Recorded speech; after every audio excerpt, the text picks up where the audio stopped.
So the university slogan is, what starts here changes the world. Well, I've got to admit, I kind of like it. What starts here changes the world. Tonight there are almost 8,000 students, or there are more than 8,000 students graduated from UT. So that great paragon of analytical rigor, Ask.com, says that the average American will meet 10,000 people in their lifetime. 10,000 people, that's a lot of folks. But if every one of you changed the lives of just 10 people, and each one of those people changed the lives of another 10 people, and another 10, then in 5 generations, 125 years, the class of 2014 will have changed the lives of 800 million people. 800 million people. Think about it. Over twice the population of the United States. Go one more generation, and you can change the entire population of the world, 8 billion people. If you think it's hard to change the lives of 10 people, change their lives forever, you're wrong. I saw it happen every day in Iraq and Afghanistan. A young Army officer makes a decision to go left instead of right down a road in Baghdad, and the 10 soldiers with him are saved from a close-in ambush. In Kandahar province, Afghanistan, a non-commissioned officer from the female engagement team senses that something isn't right and directs the infantry platoon away from a 500-pound IED, saving the lives of a dozen soldiers. But if you think about it, not only were those soldiers saved by the decisions of one person, but their children were saved, and their children's children. Generations were saved by one decision, one person. But changing the world can happen anywhere, and anyone can do it. So what starts here can indeed change the world. But the question is, what will the world look like after you change it? Well, I'm confident that it will look much, much better. But if you'll humor this old sailor for just a moment, I have a few suggestions that may help you on your way to a better world. And while these lessons were learned during my time in the military, I can assure you that it matters not whether you ever served a day in uniform. It matters not your gender, your ethnic or religious background, your orientation, or your social status. Our struggles in this world are similar, and the lessons to overcome those struggles and to move forward, changing ourselves and changing the world around us, will apply equally to all. I've been a Navy SEAL for 36 years, but it all began when I left UT for basic SEAL training in Coronado, California. Basic SEAL training is 6 months of long, torturous runs in the soft sand, midnight swims in the cold water off San Diego, obstacle courses, unending calisthenics, days without sleep, and always being cold, wet, and miserable. It is 6 months of being constantly harassed by professionally trained warriors who seek to find the weak of mind and body and eliminate them from ever becoming a Navy SEAL. But the training also seeks to find those students who can lead in an environment of constant stress, chaos, failure, and hardships. To me, basic SEAL training was a lifetime of challenges crammed into 6 months. So here are the 10 lessons I learned from basic SEAL training that hopefully will be of value to you as you move forward in life. Every morning in SEAL training, my instructors, who at the time were all Vietnam veterans, would show up in my barracks room, and the first thing they'd do is inspect my bed. If you did it right, the corners would be square, the covers would be pulled tight, the pillow centered just under the headboard, and the extra blanket folded neatly at the foot of the rack. It was a simple task, mundane at best, but every morning we were required to make our bed to perfection. It seemed a little ridiculous at the time, particularly in light of the fact that we were aspiring to be real warriors, tough, battle-hardened SEALs. But the wisdom of this simple act has been proven to me many times over. If you make your bed every morning, you will have accomplished the first task of the day. It will give you a small sense of pride, and it will encourage you to do another task, and another, and another. And by the end of the day, that one task completed will have turned into many tasks completed. Making your bed will also reinforce the fact that the little things in life matter. If you can't do the little things right, you'll never be able to do the big things right. And if by chance you have a miserable day, you will come home to a bed that is made, that you made. And a made bed gives you encouragement that tomorrow will be better. So if you want to change the world, start off by making your bed. During SEAL training, the students are all broken down into boat crews. Each crew is 7 students, 3 on each side of a small rubber boat, and 1 coxswain to help guide the dinghy. Every day, your boat crew forms up on the beach and is instructed to get through the surf zone and paddle several miles down the coast. In the winter, the surf off San Diego can get to be 8 to 10 feet high, and it is exceedingly difficult to paddle through the plunging surf unless everyone digs in. Every paddle must be synchronized to the stroke count of the coxswain. Everyone must exert equal effort, or the boat will turn against the wave and be unceremoniously dumped back on the beach. For the boat to make it to its destination, everyone must paddle. You can't change the world alone. You will need some help. And to truly get from your starting point to your destination takes friends, colleagues, the goodwill of strangers, and a strong coxswain to guide you. If you want to change the world, find someone to help you paddle. Over a few weeks of difficult training, my SEAL class, which started with 150 men, was down to just 42. There were now 6 boat crews of 7 men each. I was in the boat with the tall guys, but the best boat crew we had was made up of the little guys, the Munchkin crew, we called them. No one was over 5'5".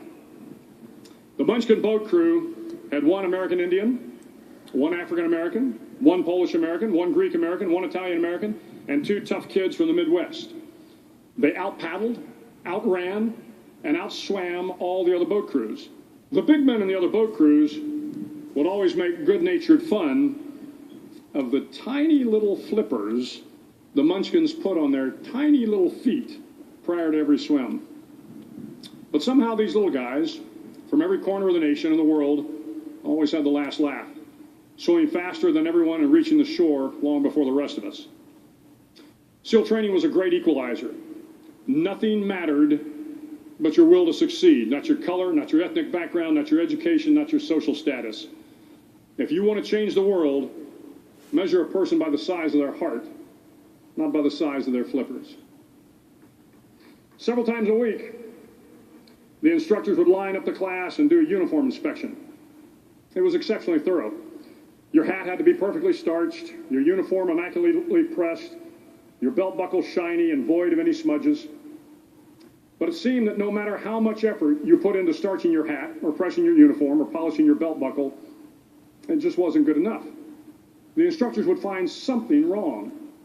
For failing the uniform inspection, the student had to run, fully clothed, into the surf zone, then wet from head to toe, roll around on the beach until every part of your body was covered with sand.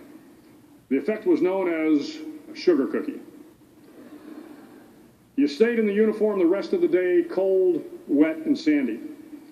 There were many a student who just couldn't accept the fact that all their efforts were in vain, that no matter how hard they tried to get the uniform right, it went unappreciated.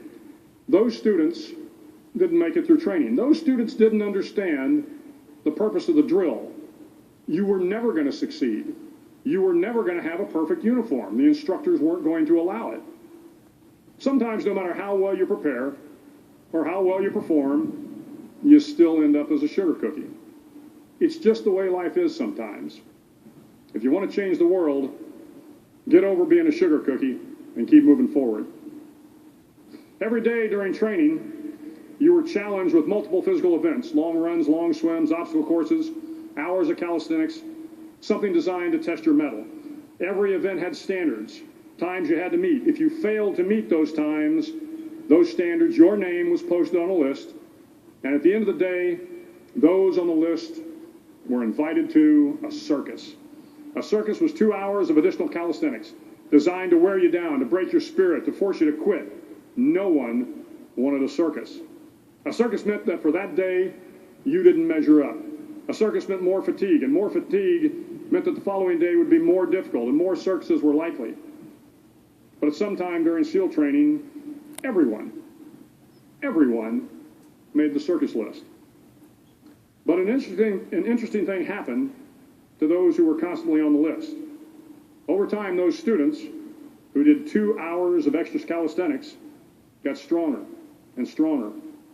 The pain of the circuses built inner strength and physical resiliency. Life is filled with circuses. You will fail. You will likely fail often. It will be painful. It will be discouraging. At times it will test you to your very core. But if you want to change the world, don't be afraid of the circuses. At least twice a week, the trainees were required to run the obstacle course. The obstacle course contained 25 obstacles, including a 10-foot wall, a 30-foot cargo net, a barbed wire crawl, to name a few. But the most challenging obstacle was the slide for life. It had a 3-level, 30-foot tower at one end and a 1-level tower at the other. In between was a 200-foot-long rope. You had to climb the 3-tiered tower, and once at the top, you grabbed the rope, swung underneath the rope, and pulled yourself hand over hand until you got to the other end. The record for the obstacle course had stood for years when my class began in 1977. The record seemed unbeatable until one day a student decided to go down the slide for life head first. Instead of swinging his body underneath the rope and inching his way down, he bravely mounted the top of the rope and thrust himself forward. It was a dangerous move, seemingly foolish and fraught with risk. Failure could mean injury and being dropped from the course. Without hesitation, the student slid down the rope perilously fast. Instead of several minutes, it only took him half that time. And by the end of the course, he had broken the record. If you want to change the world, sometimes you have to slide down the obstacles head first. During the land warfare phase of training, the students are flown out to San Clemente Island, which lies off the coast of San Diego. The waters off San Clemente are a breeding ground for the great white sharks. To pass SEAL training, there are a series of long swims that must be completed. One is the night swim. Before the swim, the instructors joyfully brief the students on all the species of sharks that inhabit the waters off San Clemente. They assure you, however, that no student has ever been eaten by a shark, at least not that they can remember. But you are also taught that if a shark begins to circle your position, stand your ground. Do not swim away. Do not act afraid. And if the shark, hungry for a midnight snack, darts towards you, then summons up all your strength and punch him in the snout, and he will turn and swim away. There are a lot of sharks in the world. If you hope to complete the swim, you will have to deal with them. So if you want to change the world, don't back down from the sharks. As Navy SEALs, one of our jobs is to conduct underwater attacks against enemy shipping. We practice this technique extensively during training. The ship attack mission is where a pair of SEAL divers is dropped off outside an enemy harbor and then swims well over 2 miles underwater, using nothing but a depth gauge and a compass to get to the target. During the entire swim, even well below the surface, there is some light that comes through. It is comforting to know that there is open water above you.